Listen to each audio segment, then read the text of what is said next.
Hello friends, welcome to the Sarokar classes. I am Aditya Pratap Singh.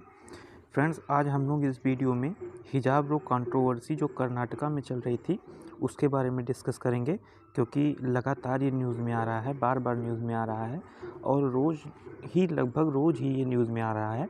तो हम लोग इसको एक सेपरेट वीडियो में, आज के न्यूज़पेपर में भी है ये, लेकिन न्यूज़पेपर का जब आएगा तो उसमें हम लोग डिस्कस नहीं करेंगे, क्योंकि इसके लिए हम लोग एक सेपरेट वीडियो बना रहे हैं जो कि आपके चैनल पे एक रीसेंट कंट्रोवर्सीज़ नाम से प्लेलिस्ट होगी, उसमें ऐड कर दिया जाएगा।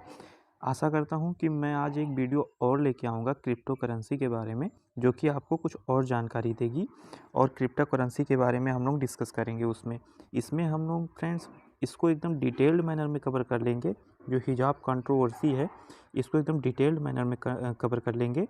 और यहाँ से पढ़ने के बाद आप लोगों को अगर इस टॉपिक से रिलेटेड आपको कोई भी प्रॉब्लम होगा तो हम लोग उसको आने वाले जो सुप्रीम कोर्ट के या कर्नाटका हाई कोर्ट के जो जजमेंट्स हैं उसमें डिस्कस कर लेंगे, क्योंकि आगे इसके बारे में बहुत सारे न्यूज़ अभी आएंगे, क्योंकि ये मामला पेंडिंग चल रहा है कोर्ट में और सुप्रीम कोर्ट ने अभी इसमें दखलंदाजी करने से मना कर दिया है। तो अभी ये बहुत दिनों तक न्यूज़ में रहेगा, इसलिए हम लोग इसकी एक सेपरेट वीडियो बनाकर इसको यहीं पे समझ लेते हैं कि आखिर ये है क्या। आगे बढ़ने से पहले हम लोग एक मोटिवेशनल कोट देख लेते हैं फ्रेंड्स। ये रीसेंट जो कंट्रोवर्सी चल रही है हिजाब रो के बारे में, उसके बारे में पढ़ेंगे। कर्नाटका में चल रहा था कि मुद्दा क्या था, कैसे ये उठ गया, इतना बड़ा बवाल कैसे हो गया, कौन इसके पीछे ज़्यादा हाथ था, किसका, सुप्रीम कोर्ट ने क्या बोला, कर्नाटका हाई कोर्ट ने क्या बोला, प्रीवियस ऐसे केसेस में सुप्रीम कोर्ट ने क्या बोल रखा है, सारी चीज़ें हम लोग इस वीडियो में देखेंगे। तो आगे बढ़ते हैं फ्रेंड्स, इसमें इतनी अच्छी बात कही गई है कि your life is gift to you by God. ठीक है, आपका जीवन भगवान द्वारा आपको एक गिफ्ट दिया गया है।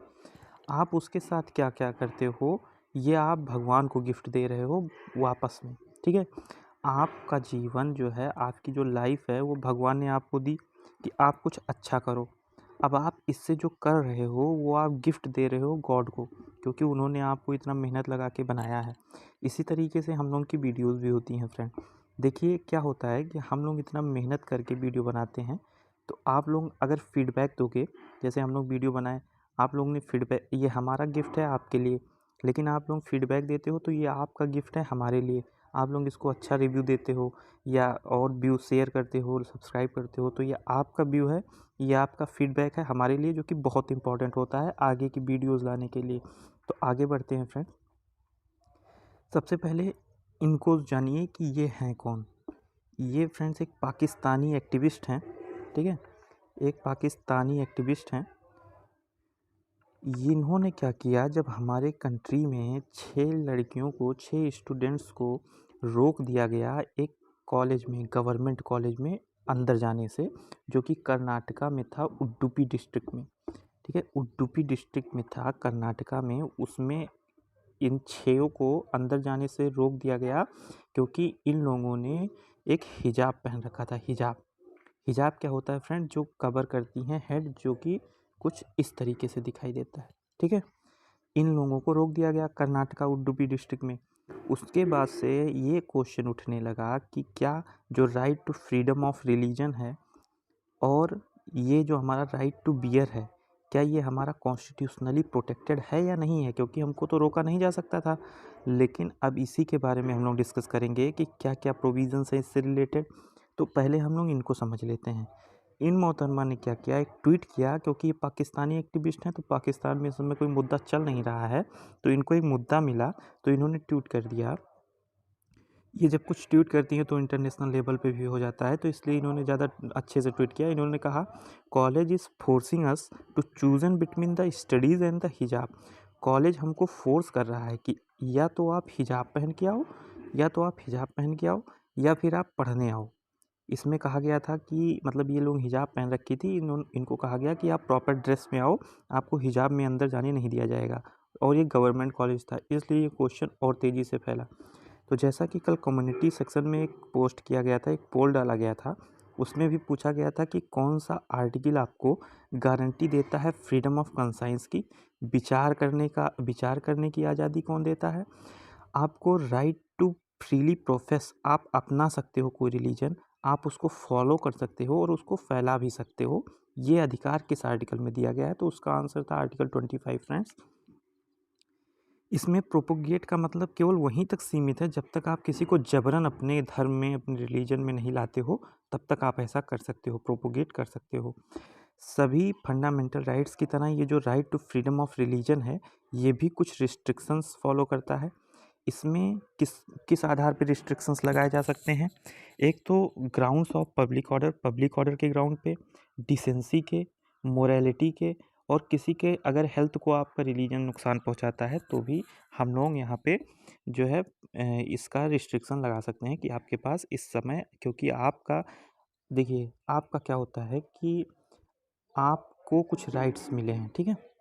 आपको कुछ राइट्स मिले हैं फ्रेंड्स, तो आपको कुछ राइट्स मिले हैं, जैसे आपको कुछ फंडामेंटल राइट्स मिले हैं, तो आपके राइट्स या आपके जो फ्रीडम है वो तभी तक वैलिड हैं जब तक ये दूसरे के फ्रीडम या दूसरे के राइट्स को वायलेट ना करें। तो अगर आपका फ्रीडम, आपका राइट इन सारी चीज़ों को वायलेट करने लगता है तो आपका जो right to freedom of religion है, जो कि आर्टिकल 25 से 28 तक दिया गया है पार्ट थर्ड में, जो कि फ्रीडम ऑफ रिलीजन की बात करता है, उसमें रिस्ट्रिक्शंस लगाई जा सकती हैं। तो इन्होंने ट्वीट डाल दिया कि कॉलेज हमको कह रहा है या तो पढ़ना चूज़ करो या तो हिजाब चूज़ करो। इसी से रिलेटेड हम लोग क्या देखेंगे कि ये क्वेश्चन उठा कि क्या हम लोग जो चाहते हैं वो नहीं पहन सकते? क्या हम जो रिलीजन चाहते हैं वो फॉलो नहीं कर सकते? क्योंकि ये तो हमारी कॉन्स्टिट्यूशनल राइट है, ये तो हमारा फंडामेंटल राइट है। तो आगे क्या हुआ फ्रेंड? आगे हुआ कि सुप्रीम कोर्ट का हम लोग व्यू देखेंगे कि सुप्रीम कोर्ट ने ऐसे ही तमाम केसेस में क्या कह रखा है जो कि उसके सामने गए थे। तो सुप्रीम कोर्ट ने जब सालों साल तक उसके पास ऐसे केसेस जाने लगे कि क्या कॉन्स्टिट्यूशनली प्रोटेक्टेड होना चाहिए, क्या कॉन्स्टिट्यूशनली प्रोटेक्टेड नहीं होना चाहिए, ठीक है फ्रेंड?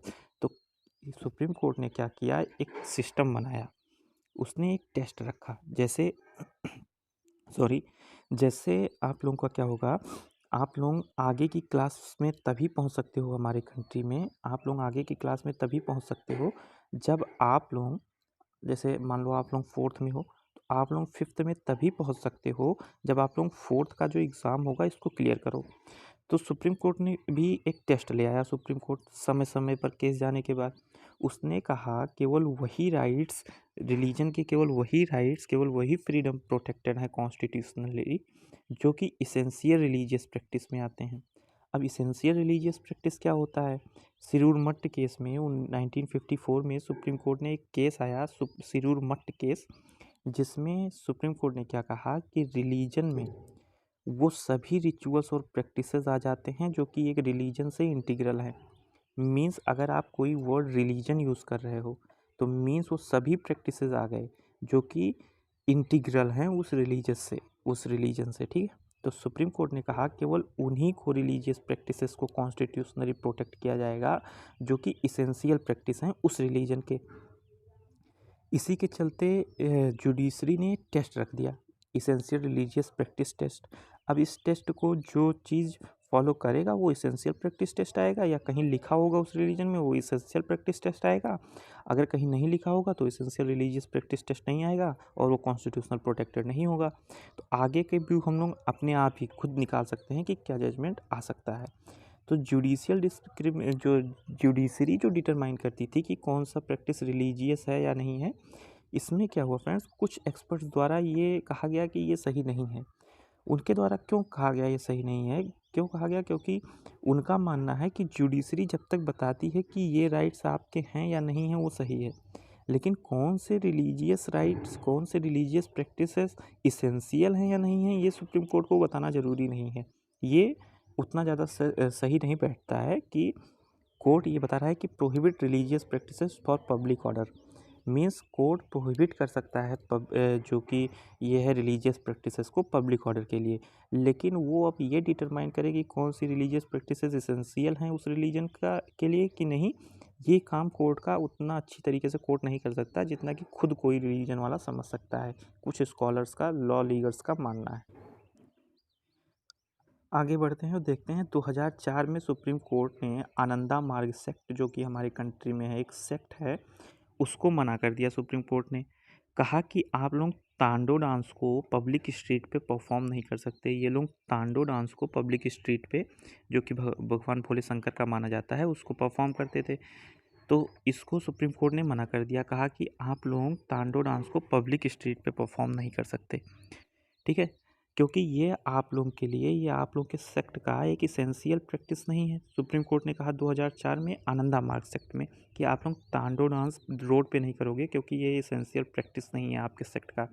तो इसी तरीके से हिजाब पे भी कोई जजमेंट आ सकता है। अगर कहीं इस्लाम में लिखा होगा कि हिजाब पहनना बहुत ज़रूरी है, तो सुप्रीम कोर्ट उसको इसेंशियल रिलीजियस प्रैक्टिस टेस्ट मान सकता है कि हाँ, ये इसेंशियल प्रैक्टिस है इस्लाम का, इसलिए आप हिजाब पहन सकते हो। या यूनिफॉर्म सिविल कोड पे भी कुछ आ सकता है आगे मुद्दा। तो यूनिफॉर्म सिविल कोड के बारे में मैं आपको थोड़ा बता दूंगा, थोड़ा आपको आपके सौरभ सर द्वारा एक वीडियो लाई जाएगी, जो कि इसी प्लेलिस्ट में अपलोड की जाएगी, जो कि रीसेंट कंट्रोवर्सीज है, ठीक है। फिर 2016 में फ्रेंड्स आप देखोगे सुप्रीम कोर्ट ने एक मुस्लिम एयरमैन को, जो कि Indian armed force, Indian air force का जो पर्सनल था, उसको निकाल दिया इंडियन एयर फोर्स से। क्यों निकाल दिया? क्योंकि उसने दाढ़ी रख रखी थी। अब कहीं भी उसके रिलीजन में ऐसा नहीं लिखा था कि वो दाढ़ी रख सकता है। तो और आर्म्ड फोर्स रेगुलेशन एक्ट जो 1964 का है, 1964 का, वो आर्म्ड फोर्स के पर्सनल को, ठीक है, ग्रोथ ऑफ हेयर, बाल रखने से मना करता है, आर्म्ड फोर्स रेगुलेशन एक्ट, ठीक है। 1964 का किसी भी एयर फोर्स के पर्सनल को दाढ़ी या बाल रखने से मना करता है। जब तक मना करता है जब तक उसके रिलीजन में ये लिखा ना हो कि आप बाल या हेयर काटना गुनाह है, मतलब हेयर या फिर शेव करना गुनाह है। अगर उसके रिलीजन में ऐसा नहीं लिखा है तो फिर आर्म फोर्स रेगुलेशन एक्ट कहता है कि आप अगर एयर फोर्स के पर्सनल हो तो आप नहीं रख सकते दाढ़ी को, बाल। तो इसी के चलते 2016 में सुप्रीम कोर्ट ने एक मुस्लिम मैन को इससे निकाल दिया। आप लोग देख रहे हैं कि एसेंशियल प्रैक्टिस को कैसे डिटरमाइन कर रहा है, तो आगे क्या कर सकता है ये हम समझ सकते हैं। अब फ्रेंड्स क्या हुआ कि इतने सारे जब मुद्दे हो गए तो इन मैडम साहब ने ये सब ट्वीट ट्वीट डाल दिया, इससे कोई फ़र्क नहीं पड़ता। हम लोग देखेंगे जो हिजाब पहनना है, जो कि एक कॉन्स्टिट्यूशनली क्वेश्चन उठ रहा है, ये बहुत सारी कंट्रीज़ में अभी फ़िलहाल के लिए बैन भी हैं। क्योंकि क्या होता है कि कॉलेज के कुछ अपने कोड होते हैं, यूनिफॉर्म कोड। तो कहा गया कि आपके तो रिलीजन है, आपके रिलीजियस राइट हैं, लेकिन कॉलेज के भी कुछ राइट्स हैं। जैसे वो अपने ड्रेस खुद डिसाइड कर सकता है कि ये ड्रेस आप पहन के आओगे, इस स्कूल में केवल यही ड्रेस चलेगा, आप वो ड्रेस के सिवा कोई और ड्रेस पहन के जाओगे तो ऐसा नहीं है, ठीक है। तो इसीलिए और ये हिजाब जो है फ्रेंड, ये सिक्योरिटी पॉइंट ऑफ व्यू से कंट्रीज़ में, कई सारी कंट्रीज़ में देखा जाता है कि कुछ गलत भी है। जैसे फ्रांस ने स्टूडेंट्स को मना कर रखा है 2004 से, ठीक है। और ये 2011 में भी बैन कर दिया निकाब और बुर्का पब्लिक में पहनने के लिए। बेल्जियम ने भी बैन कर रखा है सिक्योरिटी रीज़न के लिए। चाइना ने भी बैन कर रखा है जिंगजियांग वाले रीजन में, ठीक है। और सीरिया ने भी बैन रखा है, जबकि आप देख सकते हो सीरिया एक मतलब एक मुस्लिम डोमिनेटेड कंट्री है, इसने भी बैन कर रखा है, ठीक है। इस तरीके से बहुत सारी कंट्रीज़ में ऑलरेडी ये बैन है। तो हो सकता है आगे हमारी कंट्री में कुछ ऐसे इसेंशियल रिलीजियस प्रैक्टिस टेस्ट करके कुछ डिसीज़न आ जाए सुप्रीम कोर्ट का, ठीक है। आप लोगों को जेंडर न्यूट्रल रहना है, आप लोगों को रिलीजियस न्यूट्रल रहना है। आप लोग कोई भी मामला इतना ज़्यादा रिलीजियस होके या जेंडर को लेके या रिलीजन को लेके या कास्ट को लेके आप डिस्क्रिमिनेट मत किया करिए। आप लोग कमेंट सेक्शन में बता सकते हो कि बैन करना रख चाहिए या फिर चालू रखना चाहिए, ठीक है। तो आप लोग ये जो मैंने जजमेंट्स बताए सुप्रीम कोर्ट के, आप एक पढ़े लिखे हो चुके हो अब, तो आप लोग इन जजमेंट्स को ध्यान में रख के बताइएगा कि हाँ, बैन करना चाहिए या नहीं बैन करना चाहिए। इस पे बहुत सारी पॉलिटिक्स चल रही है, ठीक है। इसमें क्या हुआ, कुछ लोग चले गए सुप्रीम कोर्ट में। जैसे आपको मैं बताता हूँ, एक पीआईएल दाखिल हो गया सुप्रीम कोर्ट में सैटरडे को, कल मतलब एक पीआईएल दाखिल हो गया सुप्रीम कोर्ट में। कहा गया कि जो कर्नाटका हिजाब रो का केस है, इसमें सुप्रीम कोर्ट को कुछ ऐसा डायरेक्शन देना चाहिए सेंटर को, स्टेट्स को और यूनियन टेरिटरीज़ को, कि वो एक कॉमन ड्रेस कोड लेके आएँ सभी स्टाफ के लिए, सभी स्टूडेंट्स के लिए, ताकि इक्वलिटी बनी रह सके और फ्रेटर्निटी बनी रह सके। मीन्स अगर सभी एक जैसा कपड़ा पहनेंगे तो इक्वलिटी और फ्रेटर्निटी बनी रहेगी। ये सुप्रीम कोर्ट में याचिका चली गई। सुप्रीम कोर्ट ने कहा कि अभी ये बहुत जल्दी वाला मामला हो जाएगा कि हम लोग बीच में आ जाएं, क्योंकि मामला कर्नाटका हाई कोर्ट में चल रहा है। कर्नाटका हाई कोर्ट का डिसीज़न आने के बाद हम लोग इसमें कूदेंगे और बताएंगे कि हाँ ऐसा होना चाहिए या ऐसा होना चाहिए। सुप्रीम कोर्ट ने कहा अभी बहुत जल्दी हम लोग नहीं कूदेंगे और ज़्यादा इस मामले को फैलाने की कोशिश ना की जाए। उसके चलते हम लोग एक बार फिर right to freedom of religion देख लेते हैं। जैसा कि मैंने बताया, कम्युनिटी पोल का आंसर 25 होगा। फ्रीडम ऑफ कंसाइंस है, प्रोफेस है, प्रैक्टिस है, प्रोपोगेट है। ठीक है, आप प्रोफेस कर सकते हो, मतलब किसी को ओपनली और फ्रीली ये डिक्लेयर कर सकते हो कि मैं इस रिलीजियस चीज़ को मानता हूँ। प्रैक्टिस कर सकते हो, उस रिलीजन को अपने प्रैक्टिस में ला सकते हो। प्रोपोगेट कर सकते हो, फैला सकते हो एक दूसरे से, बट आप किसी को जबरन नहीं ला सकते। ठीक है, हमारे इंडिया में बहुत सारे रिलीजन हैं और बहुत सारी डाइवर्सिटी है कास्ट के बेस पर, रिलीजन के बेस पर। जैसे कहा जाता है कोस कोस पर बदले पानी, सवा कोस पर बानी, उसी तरीके से बहुत सारे हैं। कल यूएस के एक एम्बेसडर ने तो हद कर दी भाई साहब। इन्होंने लिख दिया कि हिजाब बैन अगर हो गया इंडिया में तो ये रिलीजियस फ्रीडम का हनन है, ये रिलीजियस फ्रीडम को हम लोग वायलेट कर रहे हैं।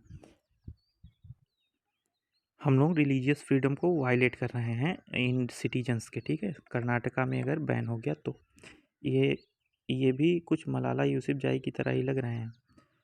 अपने कंट्री में ज़्यादा, कल ही अभी कह रहे थे कि सपोर्ट प्रोवाइड करेंगे इंडो पैसिफिक रीजन में, आज फिर दूसरा मुद्दा आ गया, रिलीजन का पा गए तो दूसरा कुछ कह दिए। ठीक है, तो इन लोगों की बातों पे ज़्यादा ध्यान मत दिया करिए, इंपॉर्टेंट है इसलिए मैंने बता दिया। कर्नाटका हाई कोर्ट ने हायर यूनिवर्सिटीज़ में 16 फरवरी तक बंद कर रखा है स्कूल को। फ्राइडे को कहा था कर्नाटका हाई कोर्ट ने कि आप खोल सकते हो कॉलेजेस एंड स्कूल्स, लेकिन स्टूडेंट को मना कर दिया था कुछ भी जो रिलीजियस से रिलेटेड यूनिफॉर्म है, केवल यूनिफॉर्म नॉर्म्स, मतलब कॉलेज के यूनिफॉर्म पहन के आओ, बाकी जो सैफ्रॉन कलर है और हिजाब है ये सब अभी पहन के कहीं भी आप नहीं जा सकते, पब्लिक में भी। ठीक है, सुप्रीम कोर्ट ने डिक्लाइन कर दिया है अर्जेंट मामला सुनने से, कर्नाटका हाई कोर्ट डिसीजन आने के बाद ही वो सुनेगी। फ्रेंड्स, यूनिफॉर्म सिविल कोड, अगर हम लोग रिलीजन की बात करते हैं तो बहुत इंपॉर्टेंट हो जाता है। हमारे कंट्रीज़ में बहुत सारे रिलीजन हैं, इसीलिए हम लोगों को यूनिटी इन डाइवर्सिटी कहा जाता है। इतने सारे रिलीजन को लेके हम लोग आज तक चल रहे हैं। ठीक है फ्रेंड्स, तो क्या होगा कि यूनिफॉर्म सिविल कोड क्या होता है, और कल गिरिराज साहब ने बात भी की थी, ये आज के न्यूज़ में भी है कि यूनिफॉर्म सिविल कोड लाना चाहिए। हम लोग के यहाँ कुछ जो कॉन्स्टिट्यूशन है हमारा वो पार्ट्स में डिवाइड है। 25 पार्ट्स हैं फ्रेंड। ठीक है, इन पार्ट्स में जो पार्ट थर्ड है उसमें फंडामेंटल राइट के बारे में बात किया गया है, जो कि आर्टिकल जो है 12 से 35 तक हैं। और पार्ट 4 में डीपीएसपी के बारे में बात किया गया है, जो कि आर्टिकल 36 से 51 तक हैं। इसी में एक आर्टिकल आता है 44, जो कि यूनिफॉर्म सिविल कोड के बारे में बात करता है। ये पार्ट यहाँ पे 4 होगा फ्रेंड, सॉरी। ये आर्टिकल 36 से 51 तक आता है और ये नॉन इन्फोर्सिएबल होता है नेचर में, इसका वायलेशन होने पे आप कोर्ट नहीं जा सकते। ठीक है, और ये कौन से मामले कवर करता है यूनिफॉर्म सिविल कोड, जैसे इसमें मैरिज का मुद्दा आता है, डाइवोर्स का मुद्दा आता है, इनहेरिटेंस का, एडॉप्शन का, सक्सेशन ऑफ प्रॉपर्टी का, मेंटेनेंस का। जैसे फ्रेंड, हमारी कंट्री में मुस्लिम पर्सनल लॉ बोर्ड है, हिंदू मैरिज एक्ट है, अपनी अपनी रिलीजन के अपने अपने कुछ पर्सनल लॉज हैं। अगर यूनिफॉर्म सिविल कोड आ जाएगा तो एक यूनिफॉर्म लॉ रहेगा जो कि सबके लिए रहेगा, और उस कॉन्स्टिट्यूशन को दिमाग में रख के बनाया जाएगा। ठीक है फ्रेंड, आगे बढ़ते हैं हम लोग और देखते हैं ये यूनिफॉर्म क्यों है। क्योंकि कॉन्स्टिट्यूएंट असेंबली का मानना था कि जब स्टेट लॉ बनाएगा तो वो कॉन्स्टिट्यूशन को दिमाग में रख के बनाएगा, चाहे वो जिस भी कम्युनिटी के लिए लॉ बनाएगा। तो अगर जब कॉन्स्टिट्यूशन सबके लिए बना था, कोई पर्टिकुलर कम्युनिटी के लिए नहीं बना था, तो जब कॉन्स्टिट्यूशन को दिमाग में रख के कोई लॉ बनाया जाएगा तो वो क्या होगा, वो सबके लिए होगा। इसीलिए ये वो यूनिफॉर्म दिखेगा, इसीलिए इसको यूनिफॉर्म सिविल कोड कहा गया। ठीक है, आर्टिकल 44 बात करता है state shall endeavour to secure for the citizens a uniform civil code throughout the territory of India. ज़्यादा बवाल ना हो, जैसे अब यूनिफॉर्म सिविल कोड रहता, उसमें लिखा रहता कि केवल ड्रेस पहन के ही आप जा सकते हो स्कूल्स एंड कॉलेजेस में, तो इतना ज़्यादा बवाल ना हो पाता। हम लोग का इंटरनेशनल लेवल पे जैसे यूएसए वगैरह कमेंट करने लगे, इतना ज़्यादा बवाल ना हो पाता। ठीक है, इसमें स्टेट शैल एंडेवर का मतलब यही है कि पहले जब एक कॉन्स्टिट्यूएंट असेंबली बनी थी उसने कॉन्स्टिट्यूशन बनाया, तो उसमें कॉन्स्टिट्यूएंट असेंबली ने इसे मेंशन इसलिए नहीं किया, इसको डीपीएस में इसलिए रखा, इसको नॉन इन्फोर्सिएबल इसलिए रखा क्योंकि उस समय दो ज़्यादा डोमिनेटेड जो कम्युनिटीज़ थी, एक हिंदू थी एक मुस्लिम थी, दोनों के बीच में कॉन्फिडेंस नहीं था। तो कॉन्स्टिट्यूएंट असेंबली ने सोचा कि कुछ सालों बाद जब दोनों के बीच में कॉन्फिडेंस आ जाएगा तो स्टेट लॉ बना देगा और ये यूनिफॉर्म सिविल कोड हो जाएगा। ये एक यूरोपियन कॉन्सेप्ट है जो कि सिटीजनशिप को लेके आया था पॉइंट में, लेकिन इसको बाद में यूनिफॉर्म सिविल कोड की तरह कर दिया गया और कहा गया कि ये प्रोटेक्ट करेगा सभी माइनॉरिटीज़ को, चाहे वो डिस्क्रिमिनेशन नहीं करेगा किसी रिलीजन के बीच में, क्योंकि कॉन्स्टिट्यूशन को दिमाग में रख के लॉ बनाया जाएगा। ठीक है, तो इसी तरीके से फ्रेंड ये सारे मुद्दे हैं। यूनिफॉर्म सिविल कोड पे आपको सौरभ सर द्वारा एक वीडियो प्रोवाइड करा दी जाएगी और अच्छे से आप लोग पढ़ाई करते रहिए। मैं आशा करता हूँ आप लोगों का ये कॉन्सेप्ट क्लियर हो गया होगा। हम लोग क्रिप्टो करेंसी के बारे में भी लेके आएंगे। और थैंक यू। जय हिंद, जय भारत।